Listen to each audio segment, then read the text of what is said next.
Hello friends, मैं हूं advocate Nitish Banka. आप है मेरे YouTube channel let's speak legal में। आज मैं आपके सामने एक बहुत ही बेहतरीन वीडियो प्रस्तुत करने जा रहा हूं। आज मैं आपको ये बताने वाला हूं कि डेजर्शन का केस, अगर आप डिवोर्स ले रहे हैं डेजर्शन के केस में, तो देखिए सबसे एक तो बड़ी गलती आप क्या करते हैं डेजर्शन के केस में, वो मैं आज डिस्कस करने वाला हूं। और दूसरी चीज ये है कि सेफ साइड रहने के लिए आपको केस कैसे बनाना है डेजर्शन का, उस पे आज हम चर्चा करने वाले हैं। देखिए सबसे पहले बात करते हैं कि डेजर्शन का केस है। आपकी वाइफ जो है, आपके साथ आपकी शादी हुई, आपकी वाइफ जो है आपको कुछ टाइम बाद छोड़ के चली गई और वो वापस नहीं आई।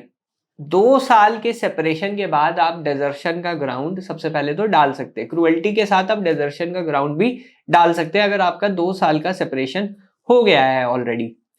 उसके बाद आप जो है जब भी केस कोर्ट में डालेंगे, कोर्ट एक चीज देखेगा कि वाइफ की क्या इंटेंशन थी आपको छोड़ने की। इस क्वेश्चन पे कोर्ट करेगा। ये नहीं कि वाइफ अगर छोड़ के चली गई तो सिंपली आपको डिवोर्स नहीं मिलेगा कि 2 साल का सेपरेशन हो गया जी, अब डिवोर्स दे दो, आप गए ऐसे। पर कोर्ट जो है इंटेंशन पे देखेगा कि वाइफ की नीयत क्या थी, कि उसे साथ रहना था या नहीं रहना था। जनरली कुछ केसेस में जब 4 या 5 महीने का जो है कोहैबिटेशन होता है, यानी साथ साथ आप सिर्फ 4 या 5 महीने रहे और उसके बाद से वाइफ जो है अलग रहना शुरू कर गई, सालों का सेपरेशन है, कोर्ट जो है कंसिडर करता है उस स्टेज पे कि इंटेंशन ही नहीं थी वाइफ साइड की आपके साथ रहने की। और कुछ चीजें और जो कोर्ट कंसिडर करता है और आप क्या गलती करते हैं उस पर अब हम बात करते हैं।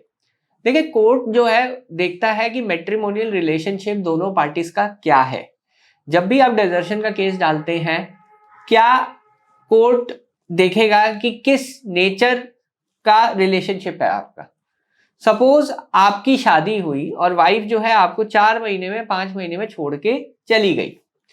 आप अपनी ईगो में हैं, आपने कुछ नहीं किया, आपने उसे ना नोटिस लिखा, ना सेक्शन 9 आरसीआर का केस डाला, ना ज्यादा आपने बातचीत की वाइफ साइड से या उसके फादर से ज्यादा केसेस में कि चलो चली गई है तो खुद आ जाएगी, हम क्यों कोशिश करें। तो कई बार ऐसी स्ट्रैटेजी जो है फेल हो जाती है। कोर्ट देखेगा आपने कितने एफर्ट्स मारे। कई केसेस में मीडिएशन में भी रेफर होता है, कई केसेस में नोटिस भेजा जाता है, आरसीआर होता है, आपने वहां पे विजिट कितनी की, ये सब चीजें कोर्ट देखता है जनरली डिजर्शन के केस में। बट अगर आपके केस में ऐसा नहीं है और आपने ये गलती कर दी कि आपने ना ही कोई लीगल नोटिस भेजा केस डिवोर्स का फाइल करने से पहले, कि 2 साल का आपका कंडक्ट क्या था, कितनी बार आपने कोशिश की वाइफ साइड को वापस लाने में, तो कुछ जजमेंट्स जो हैं ऐसी बात करती हैं कि आपने कितना प्रयास किया वाइफ साइड को वापस लाने में। कोई नोटिस भेजा, व्हाट्सएप चैट्स, या फिर ईमेल भेजी, या फिर आपने कोई आरसीआर का केस डाला, आपने मीडिएशन के लिए प्रोसेस किया। ये सब चीजें जो है कोर्ट देखेगा सबसे पहले कि आपके बोनाफाइड्स क्या है, क्या आप सही में आपकी गलती है जिसकी वजह से वाइफ गई है, या फिर आपके बोनाफाइड्स हैं, वाइफ गई तो आपने प्रयास किया उसे वापस लाने का। तो कोर्ट आपके बोनाफाइड पहले चेक करेगा कि आपने कितना प्रयास किया। अब एक केस जो मैं डिस्कस करने वाला हूँ, इसका जो लिंक है वो भी मैं दूंगा। ये केस कर्नाटका हाई कोर्ट का था और एक बॉम्बे हाई कोर्ट का, 2 केसेस थे। बॉम्बे हाई कोर्ट वाले केस में क्या हुआ था, बॉम्बे हाई कोर्ट वाले केस में ये हुआ था, कोर्ट ने देखा कि 2004 से दोनों पार्टी सेपरेट रह रही हैं। एक पार्टी दूसरी पार्टी से कोई कांटेक्ट ही नहीं है इतने सालों से। फिर अचानक से हस्बैंड जागा और 2012 में कहता है कि मैं वाइफ के साइड गया था वाइफ को बुलाने और वो आई नहीं। कोर्ट ने देखा 2004 से 12 के बीच में आप क्या कर रहे थे। आपने कोई नोटिस नहीं भेजा, आपने कोई आरसीआर का केस नहीं किया, कोई मैसेज नहीं भेजा उसे वापस लाने के लिए। अचानक से आप उठते हो 2012 में आते हो, 8 साल का सेपरेशन हो गया है, आप 2012 में गए, वाइफ साइड को बुलाने की कोशिश की, वाइफ साइड नहीं आई, आपने ये पिटीशन में लिख दिया और आपने के पास भी कोई प्रूफ नहीं है कि 2012 में भी गए थे। चलो मान भी लिया जाए कि आप 2012 में गए थे वाइफ साइड को लाने के लिए, पर आप 2004 से 12 के बीच में क्या कर रहे थे। तो इसका मतलब ये है कि आपकी खुद की इंटेंशन नहीं है उसको रखने की, तो फिर कोर्ट आपको रिलीफ नहीं देगा ऐसे केस में। और एक जो जजमेंट मैं अभी डिस्कस करने वाला हूं वो है कर्नाटका हाई कोर्ट की। कर्नाटका हाई कोर्ट की जजमेंट में 4 महीने वाइफ रही हस्बैंड के साथ और उसके बाद जो है सेपरेशन हुआ। हस्बैंड ने जो है सेक्शन 9 का भी केस डाला, लीगल नोटिस भी भेजा था उस केस में। पर कोर्ट ने ये देखा कि वाइफ साइड ने क्या प्रयास किए। उस केस में देखा कि वाइफ साइड ने क्या प्रयास किए वापस आने के लिए। वाइफ साइड ने ना लीगल नोटिस भेजा, ना सेक्शन 9 का केस किया, कोई भी प्रयास वाइफ साइड की तरफ से नहीं था। एक भी प्रयास नहीं था कि वो वापस जो है आ जाए अपने मैट्रिमोनियल होम में। तो यहाँ पे जो है इंपॉर्टेंट चीज ये है कि कोई भी वाइफ के पास रीजनेबल कॉज नहीं था। रीजनेबल कॉज मतलब कोई भी कॉज ऐसा नहीं था कि वो जो है वापस अपने मैट्रिमोनियल होम नहीं आ पाए, या कोई भी रीजन नहीं था कि अलग रहने का। तो यहाँ पे कोर्ट ने कहा कि यहाँ पे वाइफ की पूरी इंटेंशन थी हस्बैंड से अलग रहने के लिए, क्योंकि उसने कोई प्रयास नहीं किया। तो इस ग्राउंड पे जो है कोर्ट ने, और अब जो है सेपरेशन भी काफी हो गया था, तो इस ग्राउंड में कोर्ट ने जो है डिवोर्स ग्रांट कर दिया डिसर्शन पे। जो बॉम्बे हाई कोर्ट की जजमेंट है उसमें डिसमिस कर दिया था। तो ये देखिए दोनों में फर्क कितना है। जो डिवोर्स केसेस और ये सब चीजें जो मैं आपको बता रहा हूँ आज की डेट में, दोनों केसेस में फर्क देखिए कितना है। तो यहाँ पे इम्पॉर्टेंट चीज आपके जो ध्यान में ये लाने के लिए है कि डेजर्शन को प्रूव करने के लिए आपको क्या करना है। आपको जो है बोनाफाइड कोर्ट को दिखाने हैं। आपने लीगल नोटिस भेजा, इवन अगर आपको एडवाइस मिलती है सेक्शन 9 का फाइल करने का, आप फाइल करो। अगर वाइफ साइड ने 498 ए या वैसे केसेस डाले एज आफ्टर थॉट, तो आप उसे विड्रॉ कर सकते हो और डिवोर्स का डेजर्शन के ग्राउंड पे केस डाल सकते हो।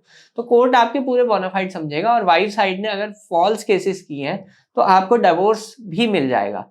पर यहाँ पे इंपॉर्टेंट ये है कि कई बार 498 वाइफ कर देती है, डीबी का केस कर देती है। अगर उसमें आपका इक्विटल हो जाता है तो आपका डेजर्शन का केस भी स्ट्रांग हो जाएगा, क्योंकि वहां पे ये चीज प्रूव हो जाएगी कि वाइफ किसी रीजन की वजह से नहीं गई है, क्योंकि क्रुएल्टी तो वो प्रूव ही नहीं कर पाई है।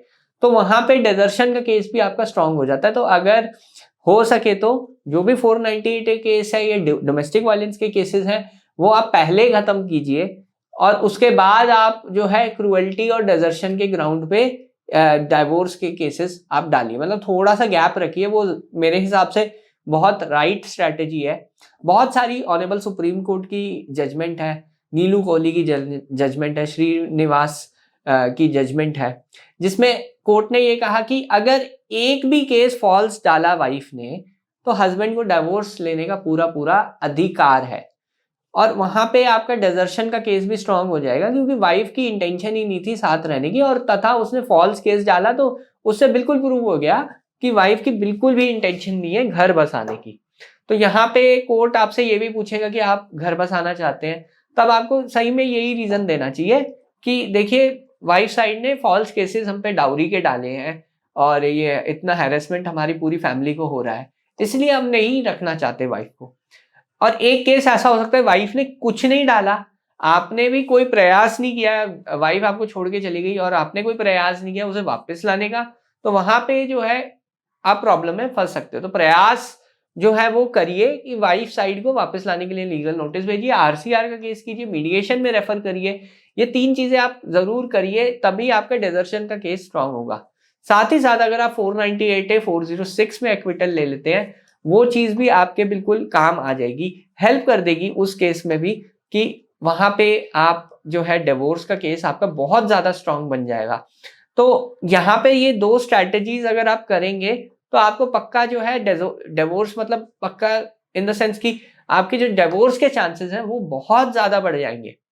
और इसके लिए मैंने एक डिटेल्ड रिसर्च की। ये जो 2 जजमेंट्स मैं आपको बता रहा हूँ, जिसमें एक केस में कोर्ट ने देखा कि वाइफ साइड के पास क्या बोनाफाइड्स हैं और एक केस में हस्बैंड साइड के पास क्या बोनाफाइड्स हैं। ये दोनों जजमेंट्स का आर्टिकल मैंने लिखा हुआ है मेरी वेबसाइट पे, आप जरूर मेरी वेबसाइट जरूर चेक कीजिएगा। अगर आपको ये मिलता है आर्टिकल और ये सब देखिए, आप सेव कर लीजिए और इस वीडियो को लाइक कीजिए, चैनल को प्लीज सब्सक्राइब कीजिए और कमेंट कीजिए क्या आपका भी ऐसा केस है, और ये अपने केसेस में यूज भी कीजिए ये जजमेंट्स। धन्यवाद, थैंक यू वेरी मच।